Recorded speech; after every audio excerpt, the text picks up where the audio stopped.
오늘 은혜 받으실 하나님의 말씀은 고린도후서 5장 17절에서 19절까지의 말씀입니다.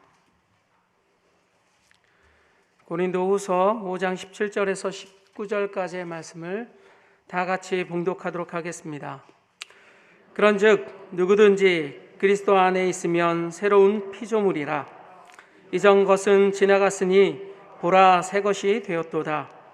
모든 것이 하나님께로서 났으며 그가 그리스도로 말미암아 우리를 자기와 화목하게 하시고 또 우리에게 화목하게 하는 직분을 주셨으니 곧 하나님께서 그리스도 안에 계시사 세상을 자기와 화목하게 하시며 그들의 죄를 그들에게 돌리지 아니하시고 화목하게 하는 말씀을 우리에게 부탁하셨느니라. 아멘. 세상 사람들은 다투기도 잘하지만 다툰 후에 술자리에서 쉽게 화목합니다. 화해합니다. 자, 그런데 그들보다도 훨씬 더 양심적이고 신사적인 우리 신자들은 잘 싸우지 않지만 또 싸울 의도도 없지만 또 싸워서 의도적으로 그 사람을 해코지 하고자 하는 그런 마음이 없지만 한번 싸우면 좀처럼 화해하기 어려운 그런 딜레마가 있어요. 지혜정으로서 목회하면서 가장 어려운 것이 뭐냐? 두 분 다 내가 사랑하고 두 분 다 우리 교회 식구인데 두 분이 다퉜을 때 내가 과연 어떻게 해야 될 것인가? 참 어렵죠. 참 어려워요. 왜 교회는 서로 상처를 유발한가? 그리고 세상 사람들보다도 교인들이 상처를 더 왜 쉽게 받을 수밖에 없는가를 생각해 봤어요. 이 세상 살면서 어느 누구든지 오해를 받지 않아 본 사람 하나도 없을 거예요. 욕 들어오지 않은 사람 하나도 없을 거예요. 상처 안 받은 사람 아무도 없어요. 꼭 상처는 가까운 사람에게 받습니다. 믿었던 사람에게 상처를 받으니까 더 섭섭하죠. 그래서는 미움이 커지고 나중에는 상호 배신감으로까지 발전하게 되죠. 무슨 말을 해도 이해하기보다는 곡해하기로 마음을 먹어요. 삐뚤어 생각해요. 말끝마다 꼬투리 잡기 일색으로 바뀌어져요. 왜 그러느냐? 교회 안에서는 서로 간에 너무나도 완벽한 것을 기대하기 때문에, 지나친 기대심이 있기 때문에, 목사, 장로, 권사, 집사, 이 직분자들에 대한 지나친 기대심, 예수님 수준으로 나를 대해주었으면 좋겠다는 그런 마음가짐이 있기 때문에 조그만 실망스러운 것이라도 보면은 저럴 수가 있을까? 이럴 수가 있을까? 어떻게 나한테 이러지? 상처받습니다. 긴 세월 속에서도 그 잔상이 사라지지 아니하고 끊임없이 되새기며 좀처럼 그것을 극복할 수가 없게 되어져요. 따라합시다. 이럴 수도 있다. 아니 내가 뭐길래 왜 나한테 이럴 수가 있어요?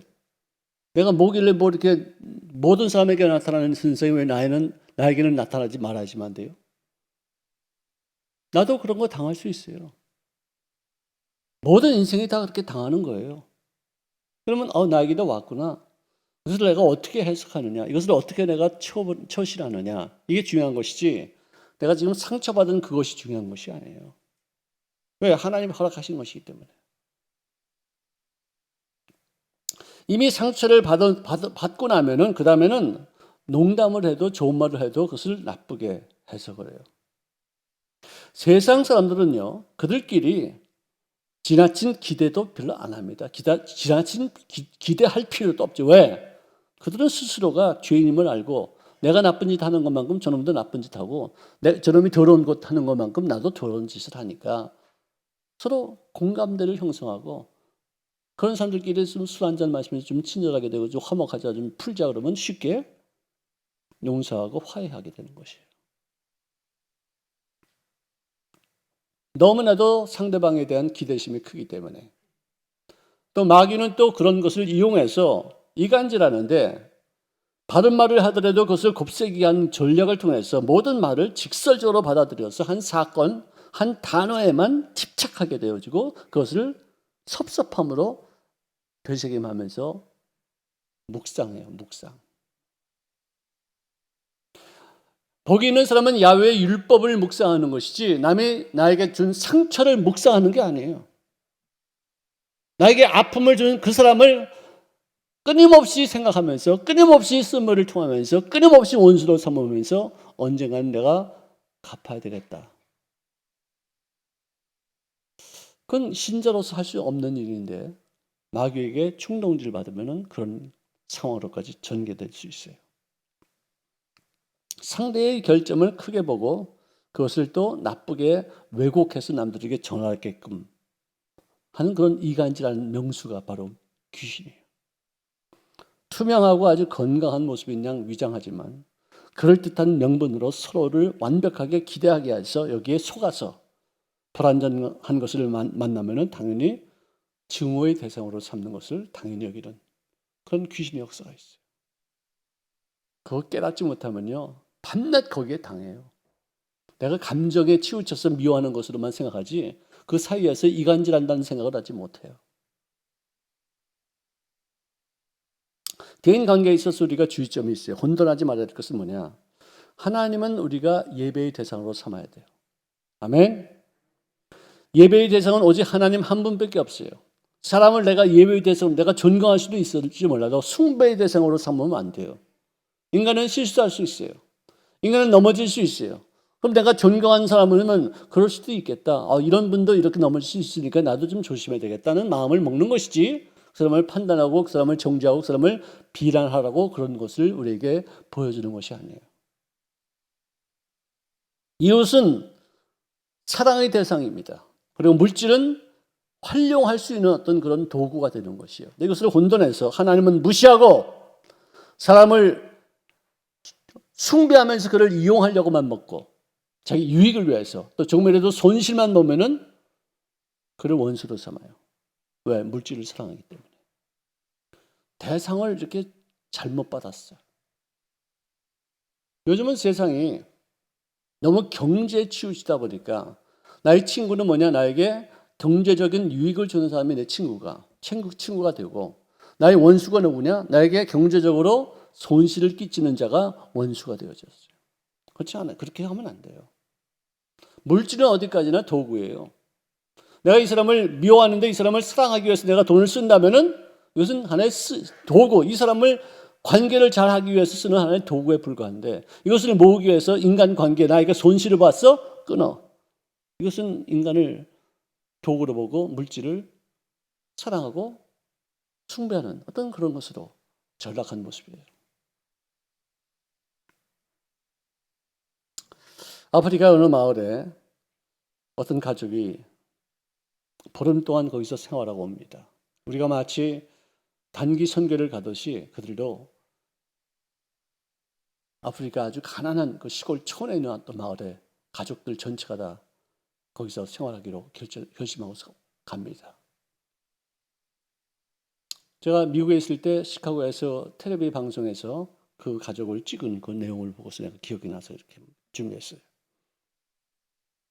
그들이 거기서 진짜 평생 살아보지 못한 그런 비참한 어떤 그런 곳에서 살고 나서 집에 와가지고는 어떻게 변했느냐. 파리가 이렇게 벽에 붙어 있으면 그걸 손으로 딱 때려 그런 사람들로 바뀌어졌는데 이 집안 식구들끼리는 더 이상 비난하거나 욕하거나 불평하지 않는 그런 사람들로 변화됐어요. 그리고 수세식 변수가 있다는 게 얼마나 이게 행복한 것인지 진짜 아주 사람들이 다 바뀌었어요.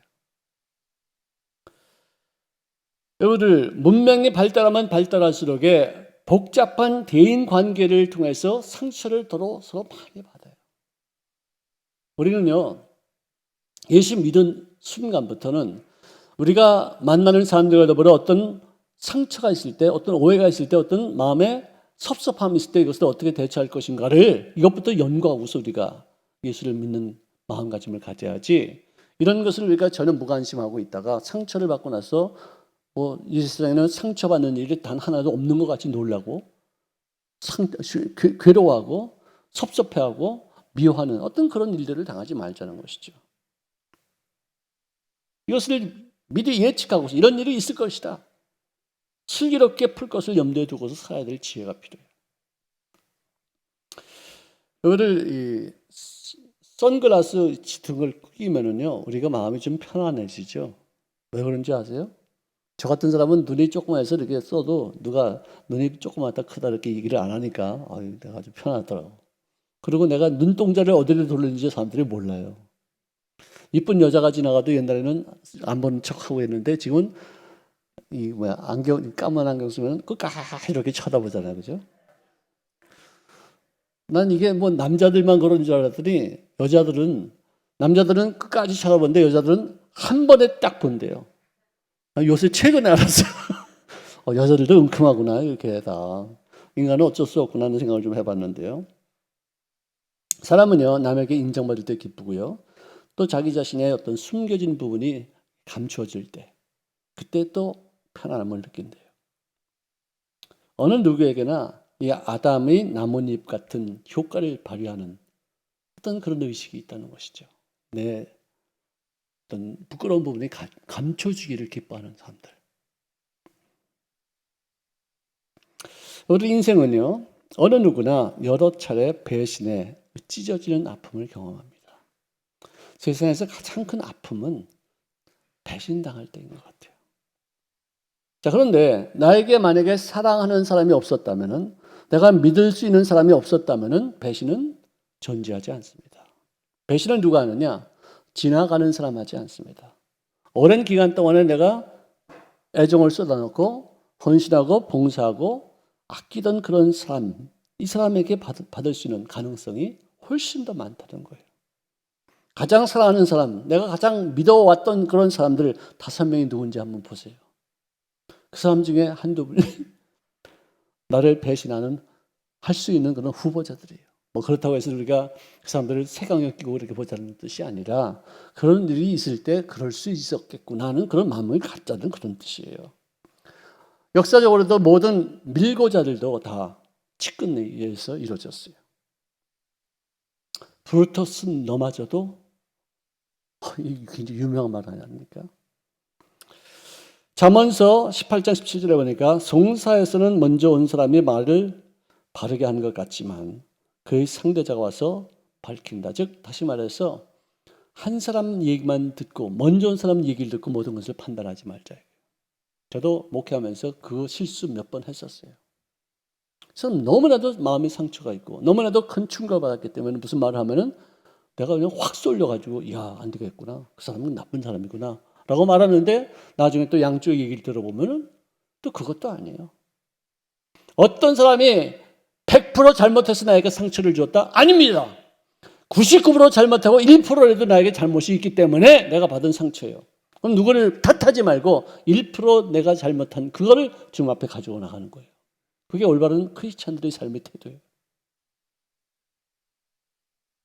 어떤 사람은 사람들을 많이 사귀면 사귈수록 미움도 많아지고 상처도 많아지고 원수 맺음도 많아져요. 자기에게 잘해주는 사람들에게만 마음을 조금 열다가 또 상처받고 또 상처받고 또 고립되게 일 수 있는 그런 어른 아이, adult child. 몸은 컸지만 나이는 들었지만 아직도 생각이 미성숙해서 아이같이 자기 중심적으로만 생각하는 인생들.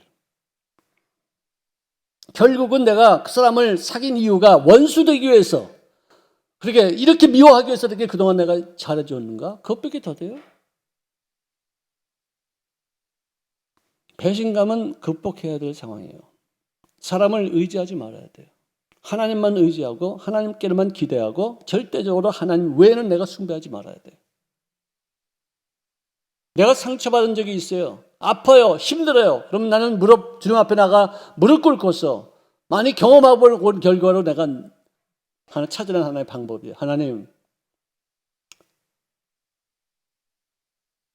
제가 오죽했으면 하나님 믿었겠어요.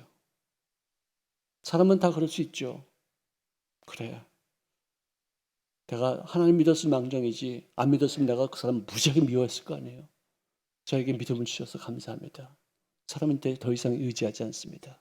저는 잘 합니다. 잘 대해줍니다. 하지만 그 사람이 상처를 줬을 때 더 이상 내가 미워하지 않겠습니다. 그 결단하는 거예요. 눈물 흘리는 거예요. 그래서 풀고 끝내야지. 어떻게 화나고 분노가 품는다고 해서 거기서 끝을 내야지 그것을 간직할 수 있겠느냐.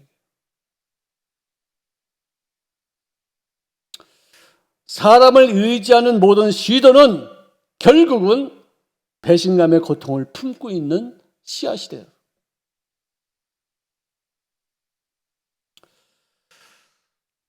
어느 목사님이 신방을 갔는데 띵동띵동 눌러도 아무 대답이 없어서 거기다가 쪽지를 붙였어요. 요한계시록 3장 20절. 볼지어다 내가 문 밖에 서서 두드리노니 누구든지 내 음성을 듣고 문을 열면 내가 그 집에 들어가 그와 더불어 먹고 그는 나와 더불어 함께 먹으리라. 그래서는 왔는데 문자가 들어오기를 창세기 3장 10절 내가 벗었으므로 두려워하여 숨었나이다. 모욕증이었대. 모욕증이었대. 근데 그 일이요. 나는 누구한테 들은 얘기인데 지난 금요일 날 김민우 목사님하고 이준영 목사님하고 저하고 셋이서 청년들 3040 저녁 때 신방을 갔어요. 아무도 안 알아주고 그냥 막 보러 갔어요. 왜? 뭐 숨을까 봐. 뭐 문 걸어 잠글까 봐. 또 이렇게 좀 퇴근 시간 다 맞춰서 갔는데 어떤 분은 문을 빠끔 열고서 이렇게 하는데 난닝구 입고서 아래는 입었는지 안 입었는지 난 몰라요. 근데 우리들 보더니 너무 놀라가지고 후다닥 뛰어들어가지고 너무너무 배꼽지고 막 웃었는데 어떤 집은 배를 계속 눌러도 누가 무슨 얘기를 하는데 문을 안 열어주고 안 나오는 거예요. 청년들을 여러분들 낮에는 바쁘죠. 저녁 때 시간밖에 없어요. 그래서 겨우 갔는데 6집을 갔는데 4집은 문을 열어줬고 2집은 문을 열어주지 않았어요. 안 계셔서. 그래서 아무도 안 계신 데가 없어서 왔는데 나중에 보니까 자기가 그 안에 있었는데 모욕증이었다는 거예요. 참. 그 일이 우리한테도 이런 일이 생길 수 있겠구나 생각이 들어서 참 아주 굉장히 재미있었어요. 여러분들 죄를 짓고 나서 아담은 두려움 속에 숲속에 숨었습니다. 누가 너에게 그것을 먹게 했느냐? 왜 어쩌다가 그걸 먹었냐 물었더니 하는 말이 하나님께서 나에게 주신 그 여자입니다. 내가 달라고 그런 말이 없었어요. 내가 외롭다는 말 한 적도 없어요. 하나님이 알아서 주셨어요. 근데 하나님이 하신 거예요. 그 모든 책임이 이제 하나님께 있다는 얘기예요. 그리고 그 여자가 나를 꼬셔서 내가 그를 열매를 먹은 것뿐입니다. 나는 뭐 잘못한 게 없습니다. 그래서 변명 일색, 원망 일색, 그리고 책임을 하나님 앞에 그리고 그 여자에게를 다 돌리는 그런 비참한 그런 모습을 보였어요. 하나님께조차 배신감을 가진 아담이었었어요. 하나님, 저에게 선물로 주신 그 소중한 그 여인을 제가 잘 감독하지 못했습니다. 소홀히됐습니다. 좀 더 감시를 좀 잘할 걸 제가 그랬습니다. 그리고 그녀가 혹시라도 그런 열매를 따먹고 나서 나에게 먹으라고 제안했을 때 그것을 내가 거절하지 못한 것이 저였습니다. 제가 잘못했습니다. 제 죄를 용서해 주시옵소서 라고 나왔다라면 상황이 많이 달라졌을지도 몰라요. 이태리에 아시시라는 한 도시가 있는데요. 관광 명소입니다. 거기에는 성 프란시스 성당이 있는데 거기에 3대 신비한 일이 있어요. 첫째 뭐냐면은 동상 프란시스의 동상 곁에는 항상 흰 비둘기 한 쌍이 거기 있어요. 저기 이렇게 가운데 하얀 비둘기가 둘이 있습니다. 근데 이쪽 편에는 동상이 있어요. 동상이 가지고 있는 그 바구니에 그 비둘기들이 들어와 있지 않으면 그 창문가에 꼭 있대요. 누가 훈련시켜서 거기다 갖다 놨겠지. 거기다 뭐 먹을 걸 주니까 거기 앉아 있는 것이 뭐 그게 뭐 동상을 지키기 위해서 이렇게 있겠느냐? 나도 그렇게 생각해요. 믿음이 없는 거죠, 그죠? 순수한 모습으로 받아들여야지 되는데. 그리고 그 성전을 향해서 나가는 그 복도에 항상 장미 향이 난대요. 어떻게 수천 년 동안 장미 향이 이렇게 나냐? 아침에 새벽에 아무도 모르는 사이에 그 신부님들이 가서 뿌렸겠지. 거기다 뭘 좀 이렇게 칠했겠지. 그럴 수가 어디 있겠어. 나도 그렇게 생각해. 근데 의심이 되지 않는 것은 뭐냐면은 거기에 자라는 장미가 가시가 없대요. 그걸 또 의심하는 사람도 있어요. 이게 유전자 조작을 해서 그걸 갖다 심었겠지. 가시가 없대요. 왜 그 가시가 없냐면은 이 샌프란시스가 자기 육체적인 유혹을 너무나도 받고서 견디다 못해서 괴로워서 장미밭에다가 옷을 벗고서 막 대굴대굴 굴렀대요. 온몸에 상처를 받으면서 그 유혹을 이기려고. 그때 하나님의 그를 긍휼히 여기셔서 불쌍히 여기심이 되어서 거기 있는 장미의 모든 가시를 다 없앴다는 얘기예요. 전설이에요. 근데 진짜 거기는 가시에 그 장미가 가시가 없어요. 근데 그 장미를 딴 데다가 심는 그 순간 거기에 가시가 또 생긴대요. 그건 내가 이해가 잘 안 가더라고요. 하나님이 이렇게 은혜를 베풀어 주셨구나 하는 생각이 들었어요. 여러분들, 예수님은 배신당해서 십자가에 못 박히셨어요. 그는 배신당할 것을 알고 계셨지만, 그러기 위해서 이 땅에 오신 것이라는 것을 알고 계셨지만, 정작 그것이 현실화되었을 때 그가 느꼈던 그 고통은 이루 말할 수 없었어요. 처절하게 힘들어하셨어요. 그분이 십자가에서 겪으신 그 모든 고통은 인간 어느 누구가 나는 이런 고통을 받았다, 나는 이런 고통 아무도 받지 못했던 그런 괴로움을 받았다라고 하는 고통을 다 그분이 거기서 체험하셨어요. 그렇기 때문에 어떤 고통을 받은 사람조차도 그분 앞에 나가서 얘기만 하면 나도 그거 겪었다, 그 말씀하셔요. 그래서 그분은 체울하지 아니하시는 분이 아니시다. 체울되는 것은 뭐냐? 공감하신다. sympathize라는 말을 써요. 너 아팠냐? 나도 무지하게 아팠다. 내가 네 아픔을 안다. 공감해주고 이해하고 위로해주고 치료해줄 수 있는 분이시다. 어떤 아픔이 있을 때마다 주님 앞에 나올 수 있기를 바랍니다.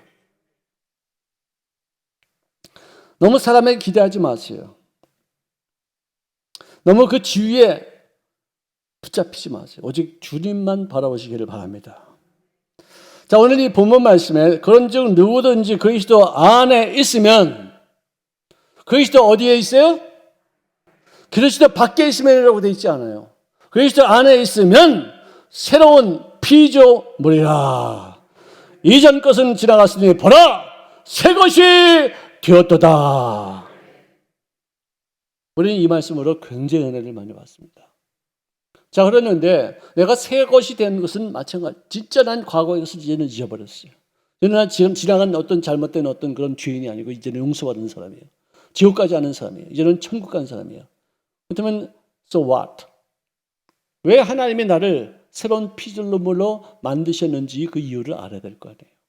새로운 피조물로 만드셨다 끝! 이것으로 아니라 나를 이렇게 새로운 피조물로 만드신 이유가 무엇이며 내가 여생을 살면서 어떤 이유로 살아야지만 될 것인가를 내가 알아야 될 것이다.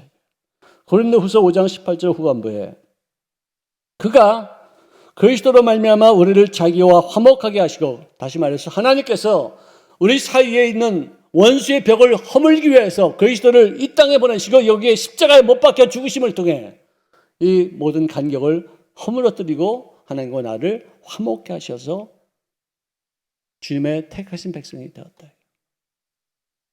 자, 우리를 자기와 화목하게 하시기 위해서 예수님을 십자가에 못 박아 처단하고 그의 징벌로 그가 받은 심판으로 네가 받을 심판을 면했다 라고 여기신 이후에 우리에게 주신 이유는, 우리에게 주신 직분이 뭐냐? 우리에게는 화목하게 하는 직분을 주셨다. 그리스도께서 하나님과 나 사이에 원수의 벽을 깨뜨리시고 화목하게 하신 이유는 뭐냐? 그리스도 때문에 너희가 하나님과 화목해서 하나님을 아빠라고 부르시는 특권을 얻었은 즉 너희들도 이제는 사람들 사이에서 다투는 갈등하는 인생들 사이에서 화목하게 하는 직분을 활용할지어다, 이 뜻이에요. 우리는 밤낮 고린도후서 5장 17절 말씀만 생각하지 그 이후에 나오는 그 말씀을 우리가 너무나도 소홀히 하게 됐어요. 하나님의 7가지 이름 중에서 하나가 야훼 샬롬이에요. 샬롬은 뭐냐? 평화를 말하시고, 하나님의 속성을 나타내는 그분의 이름이 평화라면은 하나님의 택하신 백성으로서 그분의 자녀로서 자신의 존귀한 의무와 책무가 뭐냐? 화평케 하는 것이다. 화평케 하는 자는 복이 있나니 그들이 하나님의 아들이라 일컬음을 받을 것이며 다투게 하는 자는 화가 있나니 그들이 마귀의 아들이라 일컬음을 받을 것이요. 똑같은 얘기예요. 로마서 8장 14절에 무릇 하나님의 영으로 인도함을 받는 사람은 곧 하나님의 아들이라. 하나님의 영이 다투게 하십니까? 화평케 하시는 거 아니에요.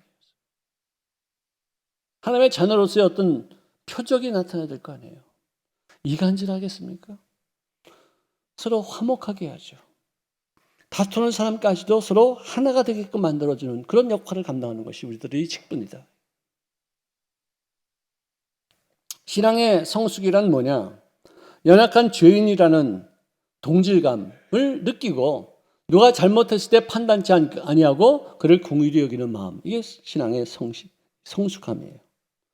상대방의 약점을 깊이 생각하며 묵상하며 되씹으며 또다시 괴로워하면서 쓴물을 토하는 것이 이것이 신자들이 해야 될 일이에요. 오직 야훼의 율법을 주야로 묵상하는 것이지 남의 약점, 나에게 상처를 준 그 모든 일들 무슨 말 한마디 한 것 같고 계속해서 쓴물을 토하면서 묵상하고 주야로 거기에 빠져있는 인생이 되어서 무슨 일을 주를 위해서 일할 수 있게 되냐.